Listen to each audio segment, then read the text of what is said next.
Salut les jeunes scientifiques! Aujourd'hui, nous allons nous intéresser à la structure de notre bonne chère vieille planète. Si l'on analyse les différences d'altitude au niveau du globe terrestre, nous pouvons voir que la majorité des terres émergées se trouve à une moyenne de 300 mètres d'altitude, alors qu'au niveau des mers et océans, la profondeur moyenne se trouve à moins 4800 mètres. Il existe bien sûr des variations, avec par exemple le mont Everest qui se situe à 8848 mètres d'altitude, ou la fosse des Mariannes qui, elle, se situe à moins 11 022 mètres de profondeur. Nous pouvons voir ici sur cette coupe passant par le continent américain et africain les différents reliefs. Tout à gauche au niveau de l'océan Pacifique, le fond des océans se situe à environ moins 5000 mètres, puis une fosse océanique atteignant 6775 mètres de profondeur. Vient ensuite la cordillère des Andes avec une chaîne de montagnes atteignant 5179 mètres d'altitude, puis l'Amérique du Sud d'une hauteur moyenne de 300 mètres. Nous arrivons ensuite à l'océan Atlantique d'une profondeur moyenne de moins 5000 mètres de profondeur et la présence d'une dorsale médio-atlantique dont le sommet atteint 2500 mètres de profondeur. Nous terminons notre voyage au niveau du continent africain avec la reprise d'une altitude moyenne de 300 mètres. Nous retrouvons donc bien cette répartition bimodale des altitudes avec une profondeur moyenne des océans située à environ moins 5000 mètres de profondeur et une altitude moyenne au niveau des continents de plus 300 mètres. Si les satellites et les sonars nous permettent de mesurer les altitudes et profondeurs de la croûte terrestre, comment pouvons-nous connaître la structure interne du globe terrestre ? Ce sont les ondes sismiques, vibrations causées par les tremblements de terre qui vont nous permettre de connaître la structure interne de notre planète grâce à des propriétés spécifiques. Les ondes sismiques sont de trois types. Les ondes P ou ondes primaires qui sont des ondes de compression-dilatation, ce sont les ondes qui arrivent les premières au sismomètre, l'appareil qui enregistre les ondes sismiques. Les ondes S ou ondes secondaires qui sont des ondes d'oscillation, elles, arrivent après les ondes P. Enfin, les ondes L, que nous n'étudierons pas ici et qui sont des ondes de torsion en surface. Les ondes P se transmettent dans tous les milieux, qu'ils soient liquides ou solides, à la différence des ondes S qui, elles, ne se propagent que dans les milieux solides. Le modèle PREM, pour Preliminary Reference Earth Model, est un modèle à symétrie sphérique de la Terre qui a été publié en 1980. Il est fondé sur l'évolution de la vitesse des ondes sismiques jusqu'au centre de la Terre. Il permet de connaître l'état physique des matériaux traversés et d'établir les variations de la masse volumique en fonction de la profondeur. Cette dernière permet ensuite de calculer la pression en fonction de la profondeur. Nous pouvons déduire d'après ce modèle que l'ensemble de la planète est de nature solide, exception faite du noyau externe qui est liquide. Les ondes S ne sont pas capables de le traverser. Dans la partie la plus superficielle du globe, nous pouvons voir une variation importante de vitesse à environ 10 km de profondeur. Cette variation indique un changement de milieu. Il s'agit de la discontinuité de Mohorovičić ou MOO, indiquant la séparation entre la croûte terrestre et le manteau supérieur. Le MOO se situe à environ 10 km de profondeur au niveau de la croûte océanique et à environ 30 km de profondeur au niveau de la croûte continentale. Une autre variation de vitesse aux alentours de 120 km de profondeur indique un changement physique au niveau des péridotites, les roches constituant le manteau. Cette limite appelée LVZ pour Low Velocity Zone marque le passage de la lithosphère à la sténosphère. Une propriété physique nécessaire pour comprendre la répartition des ondes sismiques au travers du globe est que lorsque l'on change de milieu, un rayon incident peut être réfracté s'il poursuit sa route dans un nouveau milieu ou réfléchi s'il reste dans le même milieu.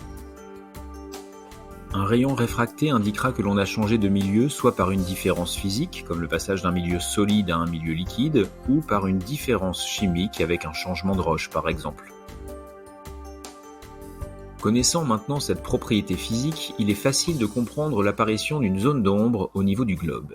À partir d'un foyer sismique, les ondes S et P vont traverser l'ensemble de la Terre, mais il existe une zone où aucune onde sismique n'est enregistrée, la fameuse zone d'ombre.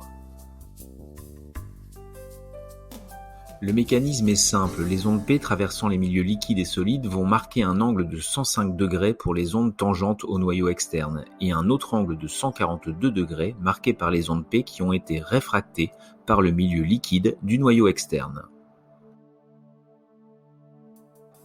La zone d'ombre pour les ondes S est plus importante car celles-ci ne sont pas capables de traverser le noyau externe liquide.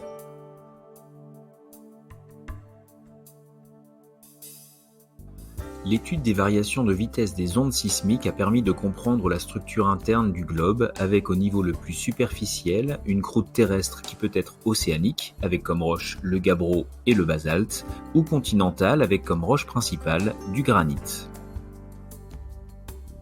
La discontinuité de Mohorovičić ou Moho est la première discontinuité située entre 5 et 90 km de profondeur. Elle marque le passage vers le manteau supérieur.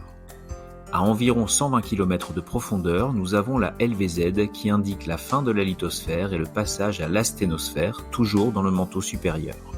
Nous parlerons donc d'un manteau lithosphérique et d'un manteau asténosphérique. Il s'agit dans les deux cas du manteau supérieur. À environ 700 km de profondeur, nous passons au manteau inférieur qui prendra fin à 2900 km où nous rencontrons la deuxième discontinuité, la discontinuité de Gutenberg marquant la limite entre manteau inférieur et noyau externe. La dernière discontinuité est la discontinuité de Lehmann, située à 5100 km de profondeur et marquant la limite entre le noyau externe et le noyau interne. Nous arrivons donc à la fin du voyage, c'est-à-dire au centre de la Terre situé à environ 6370 km de profondeur. Le gradient géothermique représente la température en fonction de la profondeur. Il est d'environ 30 degrés par kilomètre au niveau de la croûte terrestre, puis varie ensuite en fonction de la profondeur. Ce gradient géothermique est mis en évidence avec les mineurs qui pouvaient travailler au fond des mines jusqu'à plus de 800 mètres et où les températures pouvaient varier entre 30 et 45 degrés.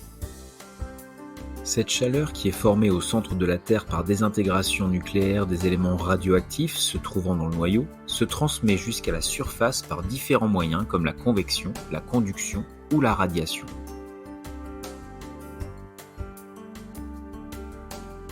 La convection est un mouvement circulaire qui a lieu dans les milieux plus liquides ou ductiles et où les matériaux chauds remontent car moins denses et les matériaux froids redescendent car plus denses.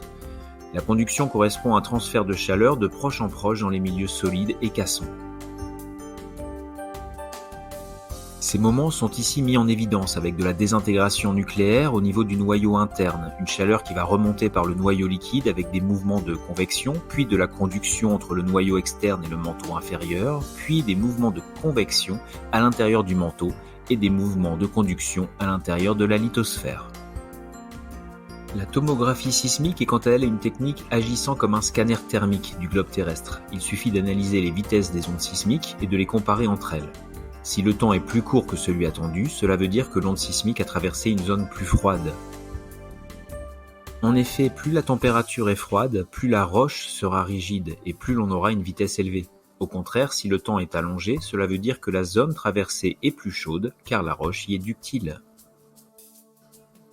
Pour comprendre plus facilement, il suffit d'imaginer que l'on est plus rapide sur une surface dure que si l'on court sur une surface très molle, très déformable, comme sur un matelas de sport.